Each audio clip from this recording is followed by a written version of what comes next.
Hello everyone, my name is Andrea Aloysius and I wanted to document my debt payoff journey. A lot of it is actually student loans. We have no credit card debt and the student loans are really my husband's. And from videos a long time ago that I made, I did mention that when I spoke to a financial advisor, he said that my husband's student loans are technically my debts too, and as upset as I was after hearing that, I decided to talk to my husband about knocking all of them out. And this is my journey that I'm documenting, and I'm hoping that by documenting this, it will not just help me motivate myself, but also you, if you have any student loan debts and whatever other loans, it will help you to motivate yourself as well to knock them out faster. So I kind of want to show you, this is the original stuff that I wrote, but those that have been crossed out means I've paid them off. But let me show you this other sheet that I just wrote. Okay, so we have Perkins loans, or my husband has Perkins loans, and they are divided into two, and there are 9 Great Lakes loans. This is all as of 2019 because that was when we started our payoff journey. And as you can see, started payoff journey May 2019. So as of May 2019, I want to say the total debts, all of the student loans, so these are government loans. And then the Discover one, they're private loans. And then we have 2 car loans. And this is my loan. This, an aunt of mine lent me money to go to school. So thank goodness. There's no interest rate for that. And then we have the house. But let's ignore the house for now. And the total debt that we have is $110,805.45. That is rounded up $111,000. And that's, let's just go with that. But with the house, it's $281,000. I also have a spreadsheet, and I'm an accountant, so spreadsheets are my thing. And it makes it easier to see as well. So let me kind of show you. It was whatever was written on the paper as well. And it's more organized. So these are all the amounts that we started with.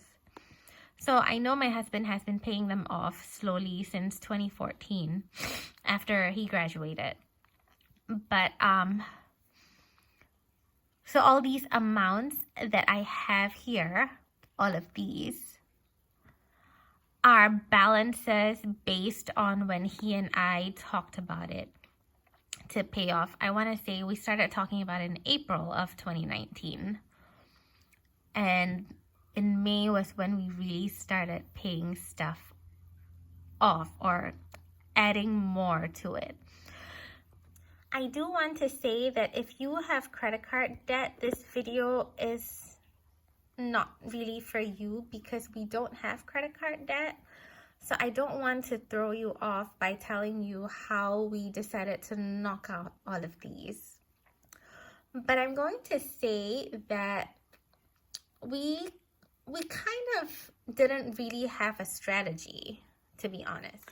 And when I say that we didn't really have a strategy, it's because, you know, a lot of people start with the smallest dollar amount that you have for your debt. So if, let's say, looking at the spreadsheet, the smallest debt that we have is this 1722.68. But also, if you combined them together, it's really $3,445.36. So I wouldn't necessarily call the Perkins loans the smallest debt, but if you looked at it individually, it definitely is, right? And people, when they use something called the debt snowball method, they are really starting out with the debt that has the smallest dollar amount. And some people use something called the debt avalanche method, whereby you pay off the ones with the highest interest rate. And as you can see, based on the rates, the highest ones are the Discover loans. So 9.25% was the highest one. So yeah, we didn't really have a strategy per se. We kind of started knocking whatever we could out little by little. And the ones we felt were a priority were the Discover student loans because they had the highest interest rates. I think with the exception of this one, which was 6.25%. And there are some government loans that obviously have a higher percentage than that private one. And that's all I have for you right now, just to show you the list of everything that we had. All of the student loans, the private ones, the government ones, the one from my aunt, the 2 car loans. And we will talk about the house later on because we had to refinance. We bought our house in 2017. The interest rate then was at 3.75%. And then we refinanced it in March of 2020 at 2.5%. But again, the house is a different ball game.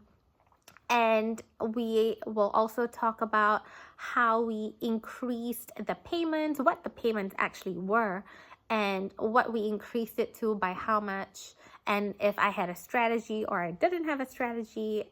And if you are interested in looking for how to pay off credit card debt, this video really isn't for you because we don't have credit card debt, but the method to paying off applies. So hopefully you can learn something from my journey, and I hope I'm able to help you with yours to some extent. And I will talk to you next time. Don't forget to like my video, subscribe to my channel, and leave any comments and tips on how I can improve. So yeah, I love you all. Thank you for being here.